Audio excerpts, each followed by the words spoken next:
Hi everyone. Okay, today's video I just want to do a tribute to a director and show you some movies for him as well, and it's Ted Kotcheff, who sadly passed away just the other day on April 10th at the age of 94. And I want to thank Jim's Movie Channel, if he's watching, just for creating a post that alerted me to this, because I hadn't actually read about it in the news at all. Ted Kotcheff, a really interesting director who worked significantly in Canada, the UK, America and Australia, and has some very significant films for each of those countries. So yeah, he was born in Canada of Bulgarian descent, and initially he was working in Canada on the Canadian Broadcasting Corporation, CBC, doing some TV work there, and then he also moved to England to do work there on BBC and ITV, the ITV Playhouse, doing various dramas there. Some really interesting kind of dramas that he worked on in the 60s, one of which was an adaptation of The Desperate Hours, which has been filmed a couple of times, once with Humphrey Bogart and another time with Anthony Hopkins and Mickey Rourke. And then he also did a TV adaptation of the John Steinbeck novel of Mice and Men, and his version starred George Segal and Nicole Williamson. Now again, that's a novel that's been filmed multiple times. One of my favourite versions is the one that stars Gary Sinise and John Malkovich from 1992. Now, his first theatrical feature film was in 1962, and that was the film TIARA, TAHITI, starring James Mason and John Mills. That is a film that I did actually watch on TV back in the 80s, but sadly I don't really recall it. Then in 1965 he did a film in the UK which was a sequel to the very significant Room at the Top, which originated in 1959, directed by Jack Clayton, starring Lawrence Harvey and Simone Signoret. So the sequel that was directed by Ted Kotcheff was Life at the Top, and again featuring Lawrence Harvey and starring Gene Simmons. But really the first film of great significance that he did involved actually going to Australia, and it was in 1971 and filming Wake in Fright, starring Donald Pleasance, a film that didn't have any significant release in the US at that time, but it was a significant film for the Australian film industry, coming out in the same year as Nicholas Roeg's Walkabout. So two films that really looked to change the direction of Australian film. So Wake in Fright starring Donald Pleasance, and looking at that sort of toxic male culture that there is in Australia, so a lot of heavy drinking involved in this quite gripping and brutal drama, and animal cruelty as well, involving the killing of kangaroos. So yeah, that film has really stayed underground for a few decades before getting restored in the early 2000s, and it's now getting a lavish 4K release. And in 1974 he did a really interesting western filmed in Israel, produced by Norman Jewison, and it was Billy Two Hats, and it stars Gregory Peck doing a very unusual Scottish accent, Desi Arnaz Jr., Jack Warden and David Huddleston. David Huddleston perhaps maybe best known as being the Big Lebowski, or even Santa Claus in Santa Claus the Movie. But yeah, A Tale of Pursuit, this is quite an interesting western. Like I say, Peck's accent is a little bit unusual, but he gets away with it because Gregory Peck is just a likeable actor. But yeah, the really interesting things about Billy Two Hats are the great scenery that you get in this western, and then also that casting of Jack Warden and David Huddleston as being the sheriff and his accomplice who are going in pursuit of Gregory Peck and Desi Arnaz. So yeah, I really like their rapport and their acting style, and in fact Jack Warden got to work with Ted Kotcheff again in 1974, and that was in this film starring Richard Dreyfuss, The Apprenticeship of Duddy Kravitz.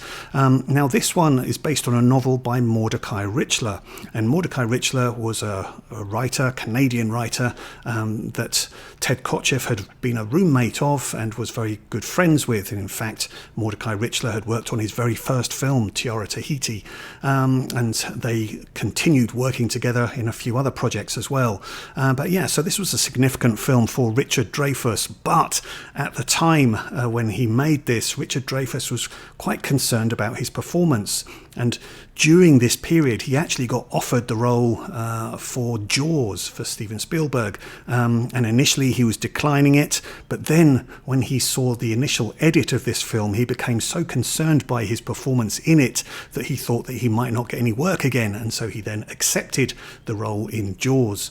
But yeah, this film did actually get some re-editing done, and ultimately was a successful film, and one that's considered quite a prominent one in the Canadian film industry. In 1977, he turns to comedy and does this one, Fun with Dick and Jane, with George Segal, working with him again, and Jane Fonda. So yeah, likeable casting. It was remade with Jim Carrey in the 2000s. But yeah, again, working with Mordecai Richler, partially on the script. Yeah, a fairly fun comedy, this one, involving sort of middle class, upper class couple who get into debt and then turn to robbery. And then after Fun with Dick and Jane, he certainly wasn't bored of working with George Segal, because he teamed up with him again for 1978's Who is Killing the Great Chefs of Europe, a comedy about food and murder that also starred Robert Morley and Jacqueline Bisset, as well as having co-starring roles for the likes of Philippe Noiret and even Peter Sallis. Remember him as the voice of Wallace in Wallace and Gromit, and also for being in Last of the Summer Wine. Yeah, a fairly likeable comedy this, but not a great one. It does have cinematography by John Alcott, who was Stanley Kubrick's cinematographer on Clockwork Orange, Barry Lyndon and The Shining, but you wouldn't really tell that on this, because I must admit this DVD looks quite washed out. Music by Henry Mancini as well, so yeah, pretty good cast and crew involved in this, just not a great overall movie. And in 1979, he does a football movie, which is North Dallas 40, starring Nick Nolte. And I must admit, when I saw this back in the early 80s, this was my introduction to Nick Nolte, and I was quite blown away by this movie. I'm not a huge sports fan, but I would say this is one of my favourite movies about American football, and it really showed the kind of pain that there was in playing the game, with Nick Nolte's character constantly popping pills and wrapping himself in bandages. Yeah, quite a brutal sports drama, this one. But yeah, great performance from Nick Nolte in North Dallas 40. And then 1982, we get to the film which is probably the movie that he's best known for, and it's the movie that introduced us to the character of John Rambo, and that was Sylvester Stallone in First Blood. Absolutely terrific film this, that was filmed nearby in Hope in British Columbia. Yeah, phenomenal film this, really gripping in terms of its action and its drama, and it played really well. A fantastic score as well from Jerry Goldsmith. Legendary movie this. And here I'll just show you a postcard that I managed to pick up in France back in the 80s. This is a French poster for First Blood. And then he stayed with the Vietnam theme for his next movie in 1983, co-produced by John Milius, and that was Uncommon Valor, starring Gene Hackman as a father who's determined to go and find his son, who believes has been left missing in action in Vietnam, and he recruits his son's former colleagues to go and help search for him. Those colleagues include actors Fred Ward, Patrick Swayze, Randall Tex Cobb and Tim Thomerson. So yeah, pretty exciting stuff, quite a lot of action in here, all a bit far-fetched obviously, and a bit jingoistic, but yeah, quite enjoyable to watch. 1985, he went back to working with his writing colleague Mordecai Richler on a film called Joshua Then and Now, which starred James Woods and Alan Arkin. I've not seen that movie, but I do happen to have this press still of it. So there you can see James Woods and Alan Arkin. 1988, he did have a bit of a box office flop with the film Switching Channels. This was a remake of The Front Page, the Ben Hecht play, but in this version it starred Kathleen Turner, Burt Reynolds and Christopher Reeve. But yeah, unfortunately it did not have much success at the box office. But really his next significant success at the box office, and one which critics did not exactly like too much, and that was this one from 1989, Weekend at Bernie's, starring Andrew McCarthy and John Silverman and Catherine Mary Stewart as well from Night of the Comet fame. So yeah, a bit of a one-joke movie this, but it is quite good fun.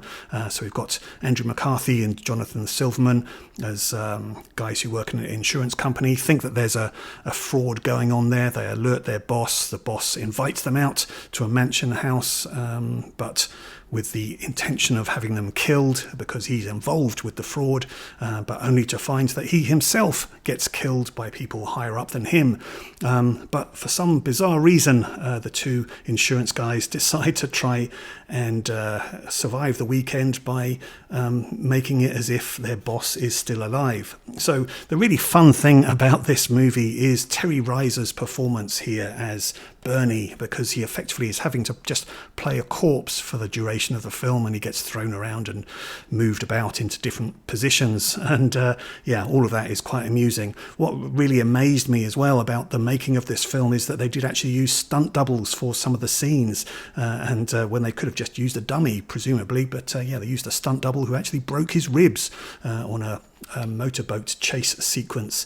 But yeah, Weekend at Bernie's, critics didn't like it, audiences did, and yeah, it's quite good fun. And then I should add, you do actually get to see director Ted Kotcheff in this film in a brief role, because he plays the dad of Jonathan Silverman, and he interrupts Silverman in one scene as he's trying to make out with Catherine Mary Stewart. Just enters the room wearing nothing but his boxer shorts and goes to the fridge to get some milk. Now, I would say Weekend at Bernie's really was probably the last significant film that Ted Kotcheff made. He did carry on making films into the 90s as well, and included working with Dolph Lundgren on The Shooter in 1995, and Charles Bronson on the TV movie Family of Cops, also in 1995. But yeah, I think it's going to be those earlier films that Ted Kotcheff is really remembered for so significantly, going to Australia and doing Wake in Fright, introducing us to the character of John Rambo, but filming it here in British Columbia. That's in First Blood.